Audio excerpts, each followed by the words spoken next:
Hello everyone, myself Rashmi TN, working as a lecturer in the Department of Computer Science and Engineering. I welcome you all to the session 6 of Unit 3, Green Enterprises and the Role of Information Technology. In the sixth session, we'll discuss in detail about how the IT hardware have to be used and managed for greening an enterprise. Followed by that, we'll have a small assessment with few MCQs and descriptive questions.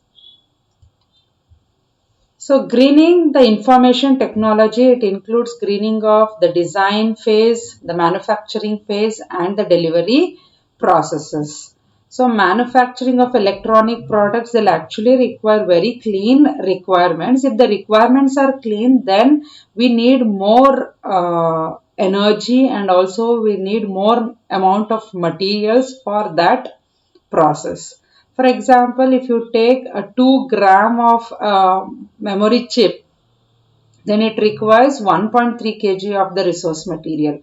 The input is more, but the output is very less. So, if we require very high purity requirements, then we need to invest more by means of materials and energy. So large quantities of energy, materials and chemicals, they'll be consumed during the production phase, and all these materials, they may not be present in the final product. So ಒಂದು information ಟೆಕ್ನಾಲಜಿನ ನಾವು greening ಮಾಡಬೇಕು ಅಂತ ಹೇಳಿದ್ರೆ ಬರೀ information ಟೆಕ್ನಾಲಜಿನ green ಮಾಡಿದ್ರೆ ಸಾಲದು. Design face ಅನ್ನ green ಮಾಡಬೇಕು, ಮ್ಯಾನುಫ್ಯಾಕ್ಚರಿಂಗ್ ನ ಗ್ರೀನ್ ಮಾಡಬೇಕು, ಜೊತೆಗೆ ನಾವು ಡೆವಲಪ್ ಮಾಡಿರುವಂತ ಪ್ರಾಡಕ್ಟ್ ನ ಡೆಲಿವರ್ ಮಾಡ್ತೀವಲ್ಲ ಆ ಡೆಲಿವರಿ ಪ್ರಾಸೆಸ್ ಅನ್ನ ಕೂಡ ನಾವು ಗ್ರೀನ್ ಮಾಡಬೇಕು.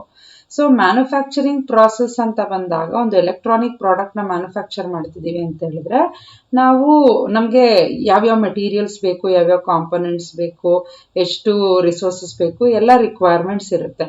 ಸೊ ನಮ್ಗೆ ಹೈ ಕ್ಲೀನ್ ಅಥವಾ ಹೈ ಪ್ಯೂರಿಟಿ ರಿಕ್ವೈರ್ಮೆಂಟ್ಸ್ ಇತ್ತು ನಮ್ದು ಅಂತ ಹೇಳಿದಾಗ, ಅಂದ್ರೆ ಕ್ವಾಲಿಟಿ ಆಫ್ ದ ಪ್ರಾಡಕ್ಟ್ ತುಂಬಾ ಚೆನ್ನಾಗಿರ್ಬೇಕು ಅಂತ ಅಂದಾಗ ನಾವು ಜಾಸ್ತಿ ಇನ್ವೆಸ್ಟ್ ಮಾಡಬೇಕಾಗುತ್ತೆ in terms of material and energy. ಒಂದು 2 ಗ್ರಾಮ್ಸ್ ಇರುವಂತ ಒಂದು ಮೆಮೊರಿ ಚಿಪ್ ನ ನಾವು ಮ್ಯಾನುಫ್ಯಾಕ್ಚರ್ ಮಾಡಬೇಕು ಅಂತ ಹೇಳಿದ್ರೆ ನಿಯರ್ಲಿ 1.3 kg ಅಷ್ಟು ರಿಸೋರ್ಸ್ ಮಟೀರಿಯಲ್ ನಾವು ಇನ್ಪುಟ್ ಆಗಿ ಕೊಡಬೇಕಾಗತ್ತೆ. ಸೊ ಪ್ರೊಡಕ್ಷನ್ ಫೇಸ್ ಅಲ್ಲಿ ತುಂಬಾ large quantity of materials, large quantity of chemicals utilise ಆಗೋದ್ರಿಂದ ಪ್ರೊಡಕ್ಷನ್ ಫೇಸ್ ಅಷ್ಟೇ ಎಮಿಷನ್ ಮಾಡುವಂತ ಚಾನ್ಸಸ್ ಇರುತ್ತೆ. ಸೊ ನಾವಿಲ್ಲಿ ಇಷ್ಟು ಮೆಟೀರಿಯಲ್ಸ್ ನ ಇನ್ವೆಸ್ಟ್ ಮಾಡ್ತಿದೀವಿ ಅಂತ ಅಂದ್ಮೇಲೆ ಅಷ್ಟು ಮೆಟೀರಿಯಲ್ಸ್ ಫೈನಲ್ ಪ್ರಾಡಕ್ಟ್ ಅಲ್ಲಿ ಇರಬೇಕು ಅಂತ ಇಲ್ಲ. ಸೊ ಅದರಲ್ಲಿ ಒಂದಷ್ಟು ಪ್ರಾಡಕ್ಟ್ ಮಾತ್ರ ಫೈನಲ್ ಪ್ರಾಡಕ್ಟ್ ಅಲ್ಲಿ ಇನ್ಕ್ಲೂಡ್ ಆಗಿರುತ್ತೆ.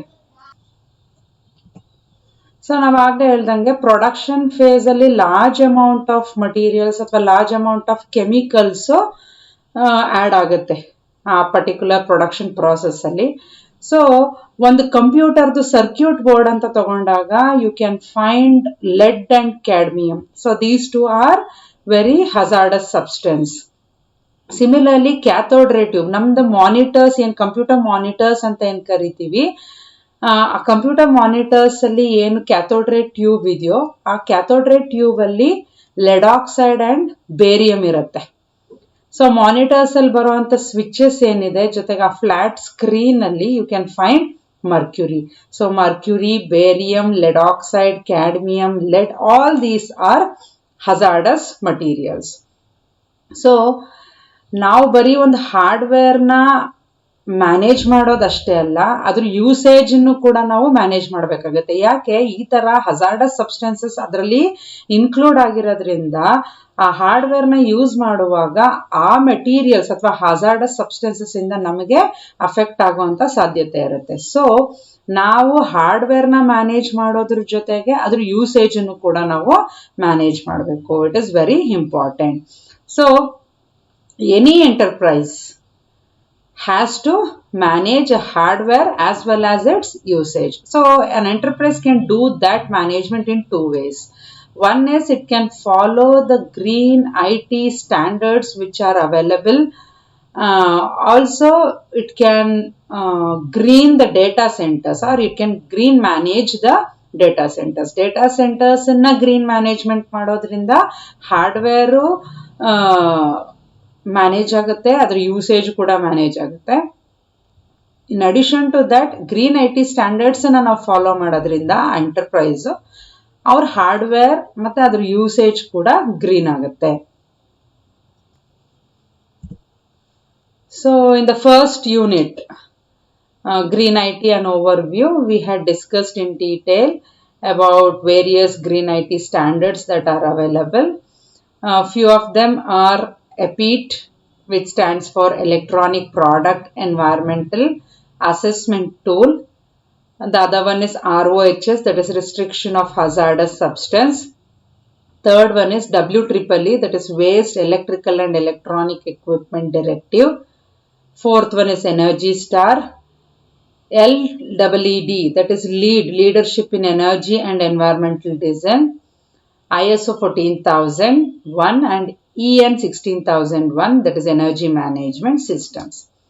EPEAT, it will deal with the environmental behavior of an electronic product. RoHS, it is for restricting the hazardous substances in an electronic product. WEEE, it is a restriction on the waste that is emitted by the electronic device. Energy Star, it actually gives information regarding how much energy is consumed by an electronic device. LEED, it is a standard for buildings. That is how a building can be made eco-friendly, how the energy consumption within the building can be reduced. All these criteria will be mentioned in that standard. ISO 14000 and EN 16001, these are energy management systems which actually give standards for various energy consumptions and savings. Out of all these standards, EPEAT actually plays a very important role in greening the IT product. It helps in identifying the greener computers and other electronic equipments. It is actually a 3-tiered, ಅಂದ್ರೆ 3 tired of standards ಇದು establish ಮಾಡಿದೆ. Totally 23 criteria ಇದೆ. Out of that 23, depending upon how much criteria an electronic product satisfies, accordingly the certification is given. So minimum level is, there are 3 levels as I already told you, that is bronze, gold and silver. So all 23 criteria nu satisfy ಮಾಡ್ತು ಅಂತ ಹೇಳಿದ್ರೆ ಅದಕ್ಕೆ bronze certification ಸಿಗುತ್ತೆ. So 23 ಅಲ್ಲಿ 21 criterias ಅಷ್ಟೇ satisfy ಆಯಿತು ಅಂತ ಹೇಳಿದ್ರೆ ಅದಕ್ಕೆ ಗೋಲ್ಡ್ ಸರ್ಟಿಫಿಕೇಶನ್ ಸಿಗುತ್ತೆ. Out of 23 only 14 criteria satisfy ಆಯಿತು ಅಂತ ಹೇಳಿದ್ರೆ ಅದಕ್ಕೆ ಸಿಲ್ವರ್ ಸರ್ಟಿಫಿಕೇಶನ್ ಅನ್ನ ಕೊಡುತ್ತೆ. ಸೊ EPEAT ಯಾವ್ಯಾವ ಕ್ರೈಟೀರಿಯಾನ ಕವರ್ ಮಾಡುತ್ತೆ ಅಂತ ಹೇಳಿದ್ರೆ, reduction in the toxic materials that is used in the production, ಯಾವ್ಯಾವ ಕೆಮಿಕಲ್ ಸಬ್ಸ್ಟೆನ್ಸಸ್, ಯಾವ್ಯಾವುದು ಹಜಾರ್ಡಸ್ ಸಬ್ಸ್ಟೆನ್ಸಸ್ ನಾವು ಪ್ರೊಡಕ್ಷನ್ ಅಲ್ಲಿ ಯೂಸ್ ಮಾಡ್ತೀವೋ ಅದು ಆದಷ್ಟು ಕಡಿಮೆ ಯೂಸ್ ಮಾಡಲಿ ಅನ್ನೋ ಇಂಟೆನ್ಷನ್ ಇರುತ್ತೆ. ಜೊತೆಗೆ ಎನರ್ಜಿ ಕನ್ಸಂಪ್ಷನ್ ಕಡಿಮೆ ಇರಬೇಕು, ಎನರ್ಜಿ ಸೇವಿಂಗ್ ಜಾಸ್ತಿ ಇರಬೇಕು. ಜೊತೆಗೆ ಯಾವುದೇ ಪ್ರಾಡಕ್ಟ್ ಮ್ಯಾನುಫ್ಯಾಕ್ಚರ್ ಆಗಿ ಅದು ಸೇಲ್ ಆಗಬೇಕು ಅಂತ ಹೇಳಿದ್ರೆ ಅದಕ್ಕೆ ರೀಸೈಕ್ಲಬಿಲಿಟಿ ಇರಬೇಕು, ಆ ಪ್ರಾಡಕ್ಟ್ಗೂ ಇರಬೇಕು, ಆ ಪ್ರಾಡಕ್ಟ್ನ ಕಂಪೋಸ್ ಆಗಿರುವಂಥ ಮೆಟೀರಿಯಲ್ಸ್ಗೂ ಕೂಡ ರೀಸೈಕ್ಲಬಿಲಿಟಿ ಇರಬೇಕು. So the 3 criteria are the reduction of toxic materials that are used in the production, energy consumption and savings during the operation of a product, recyclability of a product and its materials at the end of the life. So as I already told, all 23 criteria, if a product satisfies, then it is given bronze certification. If a product satisfies only 21 criteria out of 23, then it is given gold certification. If a product meets only 14 criteria out of 23, then silver certification is given. So what are the different criteria an EPEAT requires for giving a certification for an electronic product. First one is reduction and elimination of environmentally sensitive materials. So environmentally sensitive materials ಅಂತ ಹೇಳಿದ್ರೆ hazardous substances. So ಆ materials ಇಂದ environment ಗೆ effect ಆಗ್ತಿರುತ್ತೆ. So ಈ hazardous substances ಅಥವಾ sensitive substances ಏನಿದೆ ಅವುಗಳನ್ನ ರೆಸ್ಟ್ರಿಕ್ಟ್ ಮಾಡೋದಕ್ಕೆ ಆಲ್ರೆಡಿ ROHS ಇದೆ. ROHS ಇಂಪೋಸ್ ಮಾಡಿರೋಂಥ ರೆಸ್ಟ್ರಿಕ್ಷನ್ ಮೀರಿನೂ ಏನಾದರೂ ಕೆಲವೊಂದು ಹಜಾರ್ಡಸ್ ಸಬ್ಸ್ಟೆನ್ಸಸ್ನ ಇನ್ಕ್ಲೂಡ್ ಮಾಡಿದರೆ ಅದರದ್ದು ಎಫೆಕ್ಟು ಡಿವಿಯೇಟ್ ಆಗೋದಕ್ಕೆ ಅಥವಾ ಅದರ ಎಫೆಕ್ಟ್ ಕಡಿಮೆ ಆಗೋದಕ್ಕೆ ಏನು ಪ್ರಾವಿಷನ್ಸ್, ಏನು ಕಂಪ್ಲೈಯನ್ಸ್ ಮಾಡಿದ್ದೀವಿ ಅದನ್ನು ಕನ್ಸಿಡರ್ ಮಾಡುತ್ತೆ. ಜೊತೆಗೆ ಈ ಲೈಟ್ ಸೋರ್ಸಸ್ ಏನಿರುತ್ತೆ ಅದರಲ್ಲಿ ಎಷ್ಟು ಅಮೌಂಟ್ ಆಫ್ ಮರ್ಕ್ಯೂರಿ ಇದೆ ಅದನ್ನ ರಿಪೋರ್ಟ್ ಮಾಡಬೇಕು. ಅದ್ರ ಜೊತೆಗೆ SECP ಅಂದರೆ short chain chlorinated paraffin. So ಈ ಪ್ಯಾರಾಫಿನ್, ಕ್ಲೋರಿನೇಟೆಡ್ ಪ್ಯಾರಾಫಿನ್ ನಾವು ಫ್ಲೇಮ್ ರಿಟಾರ್ಡೆಂಟ್ಸ್ ಆಗಿ ಯೂಸ್ ಮಾಡ್ತೀವಿ. ಜೊತೆಗೆ ಕೆಲವೊಂದು ಅಪ್ಲಿಕೇಶನ್ಸ್ ಅಲ್ಲಿ ಪ್ಲಾಸ್ಟಿಸೈಸರ್ಸ್ ಆಗಿ ಯೂಸ್ ಮಾಡ್ತೀವಿ. ಈ SECPನ ನಾವೇನಾದರೂ ಇಂಟೆನ್ಷನಲಿ ಆ್ಯಡ್ ಮಾಡಿದ್ದೆ ಆದರೆ ಅದನ್ನು ನಾವು ಎಲಿಮಿನೇಟ್ ಮಾಡಿರಬೇಕು. ಸೊ ಅದನ್ನು ಕೂಡ ಕನ್ಸಿಡರ್ ಮಾಡುತ್ತೆ. Second criteria is material selection. ಅಂದರೆ ನಾವು ನಮ್ಮ ಪ್ರಾಡಕ್ಟನ್ನು ಒಬ್ಬ ಕನ್ಸ್ಯೂಮರ್ ಯೂಸ್ ಮಾಡಿ ರೀಸೈಕಲ್ಗೆ ಕೊಟ್ಟಾಗ ಅದರಲ್ಲಿ ಎಷ್ಟು ಪ್ಲಾಸ್ಟಿಕ್ ಕಂಟೆಂಟ್ ಇರುತ್ತೆ ಅದರ ಪರ್ಸೆಂಟೇಜ್ ಅದನ್ನು ಡಿಕ್ಲೇರ್ ಮಾಡಿರಬೇಕು. ಜೊತೆಗೆ ರಿನ್ಯೂಡ್ ಅಥವಾ renewable bio based plastic material content ಎಷ್ಟಿದೆ ಅದನ್ನು ಕೂಡ ಡಿಕ್ಲೇರ್ ಮಾಡಬೇಕು. ಆ ಪ್ರಾಡಕ್ಟ್ದು ವೆಯ್ಟ್ ಎಷ್ಟಿದೆ ಅದನ್ನು ಕೂಡ ಡಿಕ್ಲೇರ್ ಮಾಡಿರಬೇಕು. ಸೊ 3 ಡಿಕ್ಲರೇಷನ್ಸ್ ಅನ್ನೋದು ಕನ್ಸಿಡರ್ ಮಾಡುತ್ತೆ. Third criteria is design for end of life. Design for end of life ಅಂದರೆ ಒಂದು ಪ್ರಾಡಕ್ಟು ಯಾವುದಕ್ಕೂ ಯೂಸ್ ಆಗಲ್ಲ, ಸೊ ರೀಸೈಕಲ್ ಆಗಲ್ಲ, ರೀಯೂಸ್ ಆಗಲ್ಲ, ರೀಫರ್ಬಿಶ್ ಆಗಲ್ಲ, ಏನೂ ಆಗಲ್ಲ ಅಂದಾಗ ಅದು ಎಂಡ್ ಆಫ್ ಲೈಫ್, ಅಲ್ಲಿಗೆ ಆ ಪ್ರಾಡಕ್ಟ್ದು ಲೈಫು ಮುಗೀತು, ಅದನ್ನ ಡಿಸ್ಪೋಸ್ ಮಾಡೋದಷ್ಟೇ ಕೆಲಸ. ಸೊ ಅಂದಮೇಲೆ ಡಿಸ್ಪೋಸನ್ನ ಹೇಗೆ ಮಾಡಬೇಕು ಅದರ ಡಿಸೈನ್ ಬಗ್ಗೆ ಇದು ಕನ್ಸಿಡ್ರೇಷನ್ ತಗೊಳುತ್ತೆ. ಅಂದರೆ ಯಾವುದಾದ್ರೂ ಹಜಾರ್ಡಸ್ ಅಥವಾ ವೆರಿ ಪಾಯ್ಸನಸ್ ಸಬ್ಸ್ಟೆನ್ಸ್ ಏನಾದರೂ ಆ ಪರ್ಟಿಕ್ಯುಲರ್ ಪ್ರಾಡಕ್ಟಲ್ಲಿ ಇತ್ತು ಅಂತ ಹೇಳಿದ್ರೆ ಅದನ್ನು ಐಡೆಂಟಿಫೈ ಮಾಡಬೇಕು. ಯಾಕಂದರೆ ಅದನ್ನು ನಾವು ಸ್ಪೆಷಲಾಗಿ ಹ್ಯಾಂಡ್ಲ್ ಮಾಡಬೇಕಾಗತ್ತೆ. So that is identification of the materials with special handling needs. ಯಾವುದಕ್ಕೆ ಸ್ಪೆಷಲ್ ಹ್ಯಾಂಡ್ಲಿಂಗ್ ರಿಕ್ವೈರ್ಮೆಂಟ್ ಇರುತ್ತೋ ಅಂಥ ಮೆಟೀರಿಯಲ್ಸನ್ನು ಐಡೆಂಟಿಫೈ ಮಾಡಬೇಕು.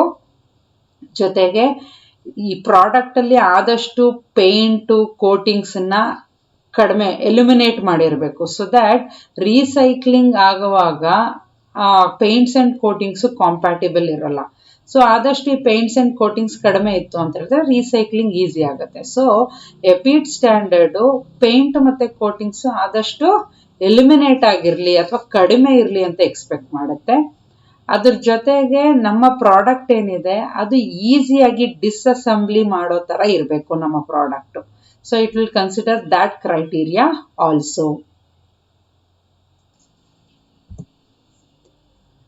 ಸೊ ಆ ಪ್ರಾಡಕ್ಟಲ್ಲಿ ಎಷ್ಟು ಪ್ಲಾಸ್ಟಿಕ್ ಕಾಂಪೊನೆಂಟ್ಸ್ ಇದೆ ಅದನ್ನು ಐಡೆಂಟಿಫೈ ಮಾಡಬೇಕು.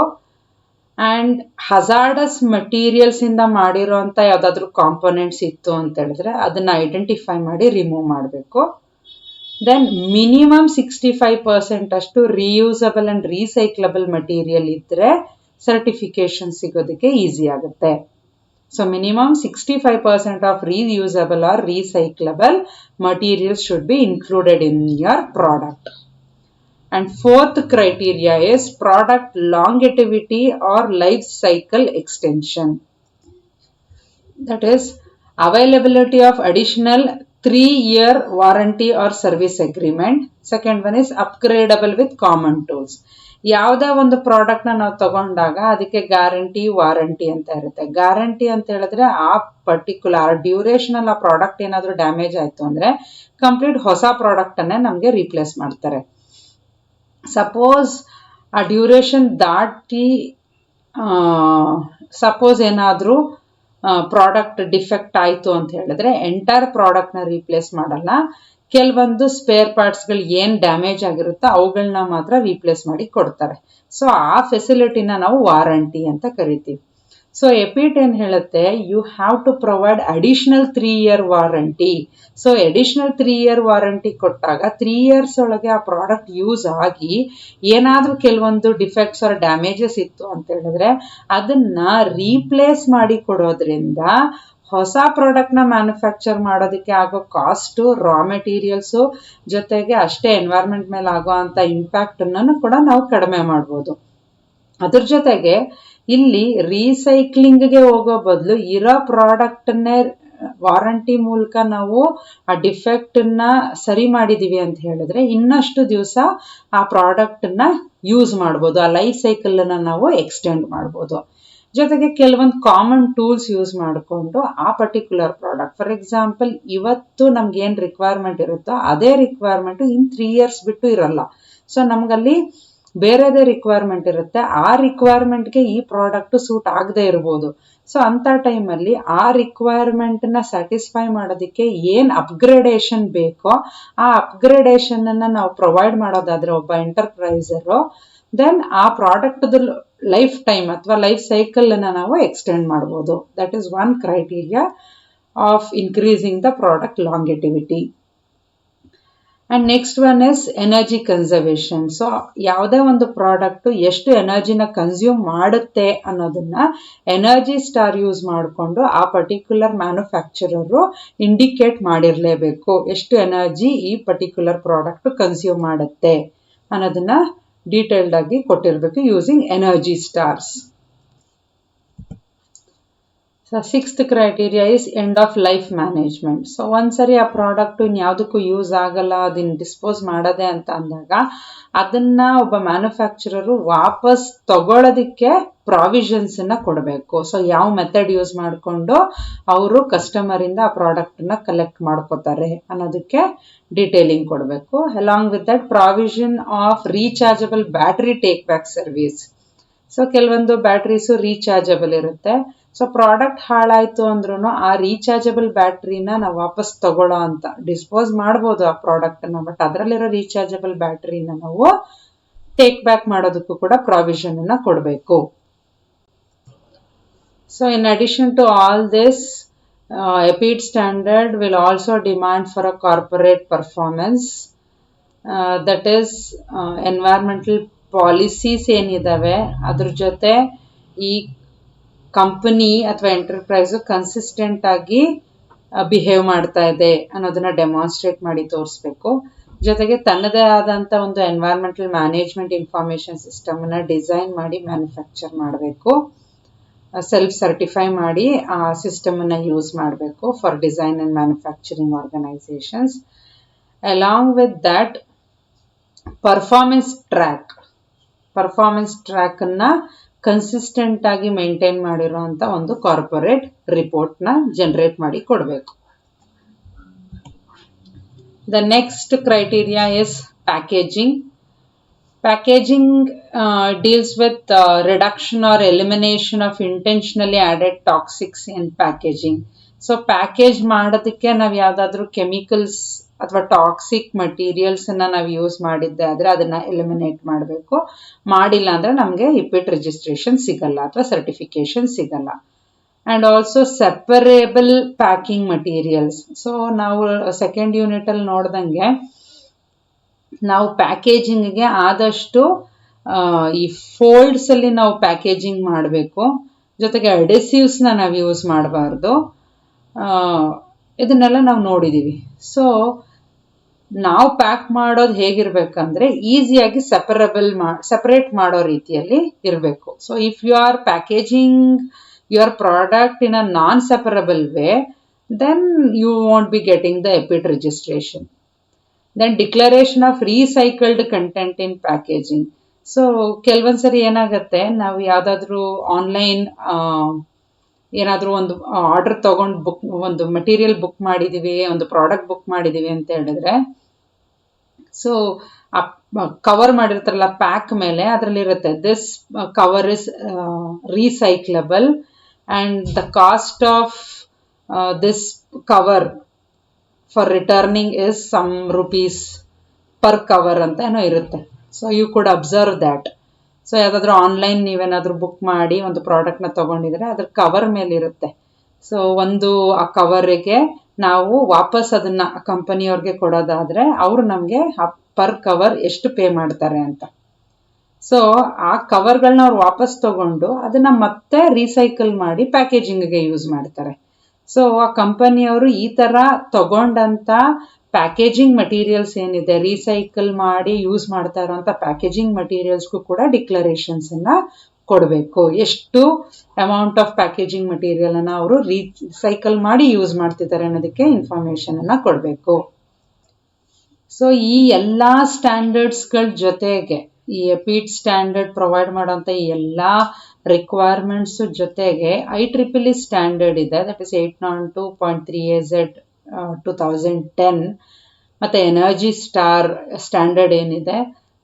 ಈ standards they actually influence the design of the product. ಅಂದರೆ ಈ ಸ್ಟ್ಯಾಂಡರ್ಡು ಕೆಲವೊಂದು ರೆಸ್ಟ್ರಿಕ್ಷನ್ಸನ್ನು ಇಂಪೋಸ್ ಮಾಡುತ್ತೆ. ಏನಕ್ಕೆ ಅಂತ ಹೇಳಿದ್ರೆ, ಒಂದು ಪ್ರಾಡಕ್ಟನ್ನ ಹೇಗೆ ಡಿಸೈನ್ ಮಾಡಬೇಕಂದ್ರೆ ಅದು ಒಂದು ಸರಿ ಮಾರ್ಕೆಟಿಗೆ ಬಂದಾಗ ಅದ್ರದ್ದು ಎನರ್ಜಿ ಕನ್ಸಂಪ್ಷನ್ನು ಕಡಿಮೆ ಇರಬೇಕು. ಸೊ ಅದನ್ನು ನಾವು ಯಾವ್ಯಾವಾಗ ಮಾಡೋಕ್ಕಾಗಲ್ಲ. ಡಿಸೈನ್ ಫೇಸಲ್ಲೇ ಅದನ್ನು ನಾವು ಕರೆಕ್ಟಾಗಿ ಡಿಸೈನ್ ಮಾಡಿದ್ದೆ ಆದರೆ ಆ ಪ್ರಾಡಕ್ಟು ಕಡಿಮೆ ಎನರ್ಜಿನ ಕನ್ಸ್ಯೂಮ್ ಮಾಡುತ್ತೆ. So this energy star and IEEE standard 802.3AZ 2010, they actually influence the design of the product.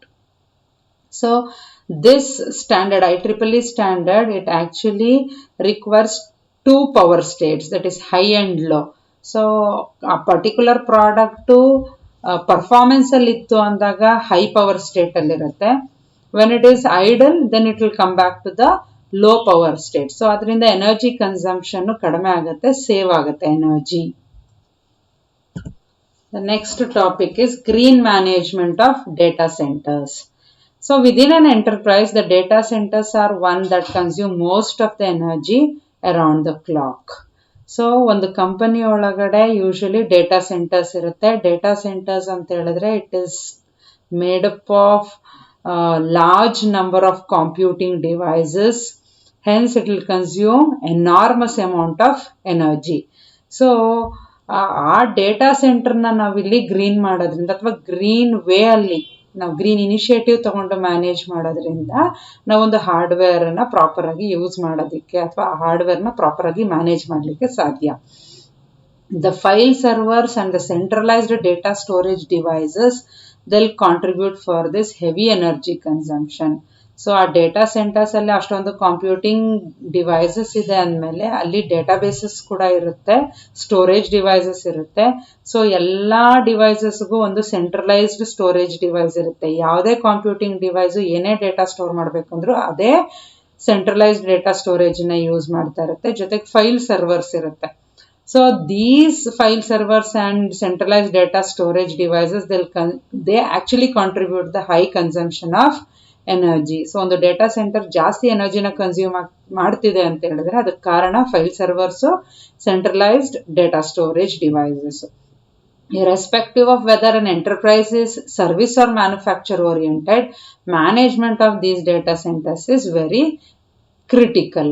ಅಂದರೆ ಒಂದು ಕಂಪನಿ ಇಲ್ಲ ಮ್ಯಾನುಫ್ಯಾಕ್ಚರ್ ಮಾಡ್ತಾನೆ, ಒಂದು ಪ್ರಾಡಕ್ಟನ್ನ ಮ್ಯಾನುಫ್ಯಾಕ್ಚರ್ ಮಾಡ್ತಾ ಇರೋಂಥ ಕಂಪನಿ ಆಗಿರಲಿ, ಇಲ್ಲ ಆ ಪ್ರಾಡಕ್ಟು ಮಾರ್ಕೆಟ್ಗೆ ರಿಲೀಸ್ ಆದಮೇಲೆ ಆ ಪ್ರಾಡಕ್ಟ್ಗೆ ಸರ್ವಿಸ್ ಕೊಡೋ ಅಂಥ ಒಂದು ಕಂಪನಿ ಆಗಿರಲಿ, ಯಾವುದೇ ಓರಿಯೆಂಟೇಷನ್ ಇರೋವಂಥ ಕಂಪನಿ ಆದ್ರೂ, ಎಂಟರ್ಪ್ರೈಸ್ ಆದ್ರೂ ಅದರೊಳಗಡೆ ಇರುವಂಥ ಡೇಟಾ ಸೆಂಟರ್ನ ಮ್ಯಾನೇಜ್ ಮಾಡೋದು ತುಂಬ ಅವಶ್ಯಕತೆ ಇರುತ್ತೆ.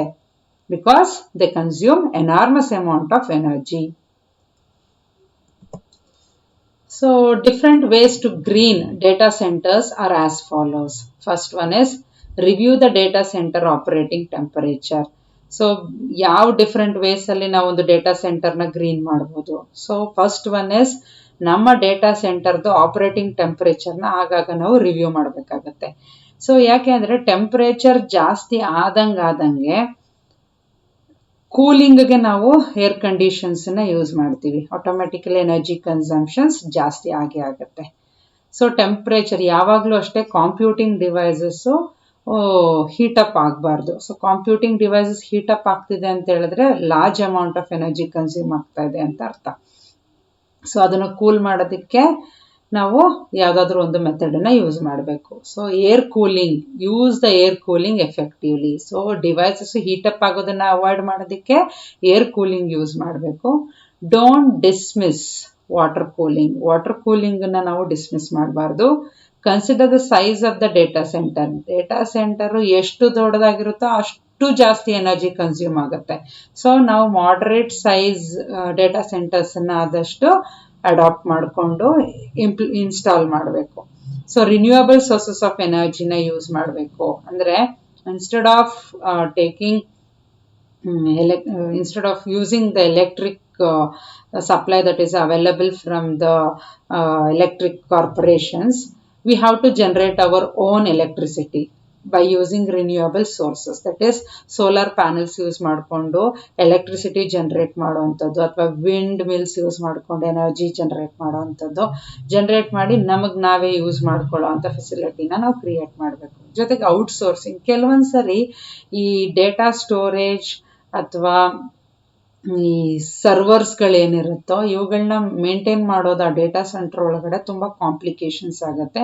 ಸೊ ಹಾಗಾಗಿ ನಮ್ಮ ಕಂಪನಿ ಒಳಗಡೆ ಅದನ್ನು ಇನ್ಸ್ಟಾಲ್ ಮಾಡೋ ಬದಲು ಅದನ್ನು ಔಟ್ಸೋರ್ಸಿಂಗ್, ಬೇರೆಯವರಿಗೆ ಅದನ್ನು ಔಟ್ಸೋರ್ಸಿಂಗ್ ಕೊಡೋದ್ರಿಂದ ನಮಗಿನ್ನ ಹೆಚ್ಚಾಗಿ we are paying them some amount of money, so they will take care better than us. So ಔಟ್ಸೋರ್ಸಿಂಗನ್ನು ಮಾಡಬೇಕು. So replace hard drives with solid state disk. ಯಾಕೆ ಹಾರ್ಡ್ ಡ್ರೈವ್ಸ್ನ ಸಾಲಿಡ್ ಸ್ಟೇಟ್ ಡಿಸ್ಕ್ ಜೊತೆ ರೀಪ್ಲೇಸ್ ಮಾಡಬೇಕಂದ್ರೆ hard ಡ್ರೈವ್ಸ್ದು mechanical movement ಇರುತ್ತೆ. So lot of spinning, lot of energy consumption, mechanical movement ಇರೋದ್ರಿಂದ. ಈ ಸಾಲಿಡ್ ಸ್ಟೇಟ್ ಡಿಸ್ಕಲ್ಲಿ you don't find that mechanical movement, so energy consumption ಕಡಿಮೆ.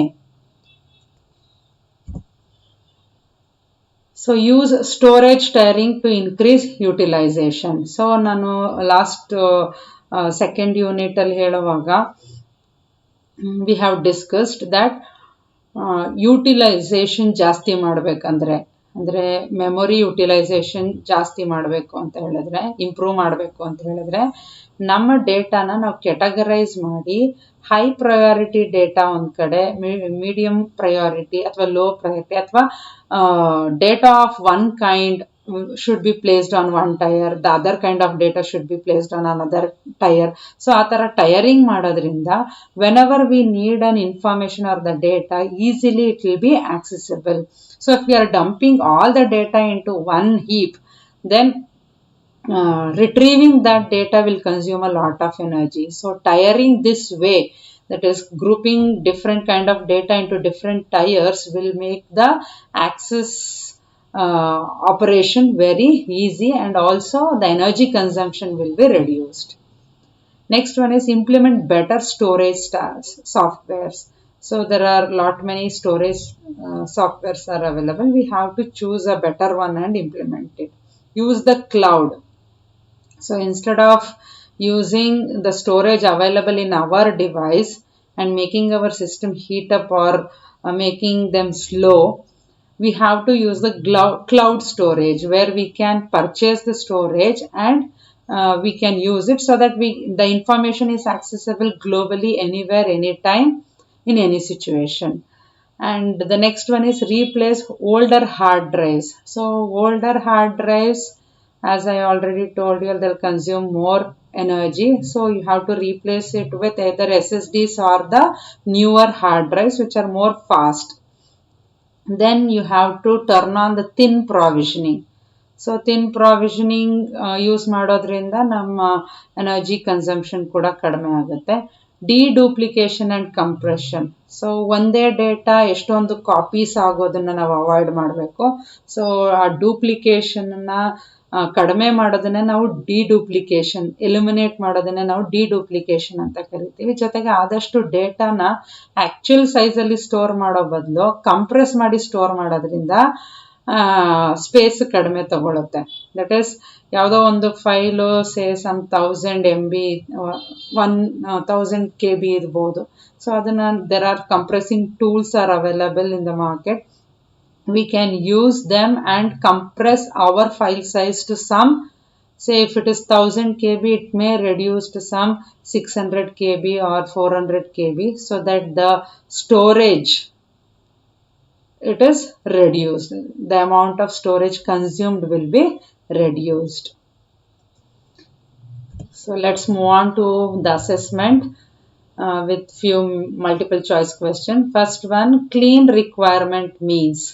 ಸೊ ನಾನು ಆಗಲೇ ಹೇಳ್ದಂಗೆ ನಮ್ಮ ರಿಕ್ವೈರ್ಮೆಂಟ್ಸ್ ಕ್ಲೀನ್ ಇದೆ ಅಂದರೆ ನಮಗೆ ತುಂಬ ಪ್ಯೂರ್ ಇರೋ ಅಂಥ ಪ್ರಾಡಕ್ಟ್, ಪ್ಯೂರ್ ಇರೋ ಅಂಥ ಒಳ್ಳೆ ಕ್ವಾಲಿಟಿ ಪ್ರಾಡಕ್ಟನ್ನು ನಾವು ಮ್ಯಾನುಫ್ಯಾಕ್ಚರ್ ಮಾಡಬೇಕು ಅಂತ ಹೇಳಿದ್ರೆ ನಮಗೆ ಎನರ್ಜಿ ಕನ್ಸಂಪ್ಷನ್ ಜಾಸ್ತಿ ಆಗುತ್ತೆ, ಮೆಟೀರಿಯಲ್ ಕನ್ಸಂಪ್ಷನ್ ಜಾಸ್ತಿ ಆಗುತ್ತೆ. So clean requirement means option A, greater need for energy and materials. That is the answer. Second one, the computer circuit boards, they contain. So computer circuit boards alli lead ಮತ್ತೆ cadmium ಇರುತ್ತೆ. ಕಂಪ್ಯೂಟರ್ದು ಮಾನಿಟರ್ದು CRT ಅಲ್ಲಿ lead oxide ಮತ್ತೆ barium ಇರುತ್ತೆ. ಮಾನಿಟರ್ದು switches ಮತ್ತು flat screens ಅಲ್ಲಿ ಮರ್ಕ್ಯೂರಿ ಇರುತ್ತೆ. ಸೊ ಇಲ್ಲಿ ಕೇಳಿರುವಂಥದ್ದು circuit boards. So circuit boards ಅಲ್ಲಿ ಇರುವಂಥದ್ದು ಕ್ಯಾಡ್ಮಿಯಂ. ಸೊ ಬೇರಿಯಂ ಇರೋದು CRT ಅಲ್ಲಿ, ಮರ್ಕ್ಯೂರಿ ಇರೋದು ಫ್ಲಾಟ್ ಸ್ಕ್ರೀನ್ಸ್ ಅಲ್ಲಿ. ಸೊ ಇಲ್ಲಿ ಸರ್ಕ್ಯೂಟ್ ಬೋರ್ಡ್ ಅಲ್ಲಿ ಇರೋದು option A, cadmium. Next, the switches and the flat screens of a computer. So flat screens ಮತ್ತು ಸ್ವಿಚಸ್ ಆಫ್ ದ ಮಾನಿಟರ್ ಏನಿದೆ ಅದರಲ್ಲಿ we can find mercury. So the option C is the right answer. Next, there are dash required criteria to meet EPEAT certification. So EPEAT ಅಲ್ಲಿ certification ತಗೊಳ್ಳೋದಕ್ಕೆ total criteria 23 ಇದೆ. So option C is the right answer. Dash is one of the most critical energy users within a enterprise. ಒಂದು enterprise ಒಳಗಡೆ ತುಂಬ ಎನರ್ಜಿಯನ್ನು consume ಮಾಡೋ ಅಂಥ unit ಅಂತ ಹೇಳಿದ್ರೆ it is the data centre. Because data centre it is composed of lot many computing devices, hence it consumes enormous amount of energy. So here the answer is option B, data centres. So you can expect descriptive questions like write a note on greening the enterprise, its usage, that is IT usage and the hardware. So for more information you can refer to the book Harnessing Green IT Principles and Practices, written by San Murugesan and G.R. Gangadharan. So I would like to thank all my team members for their cooperation for completing this session. Thank you one and all.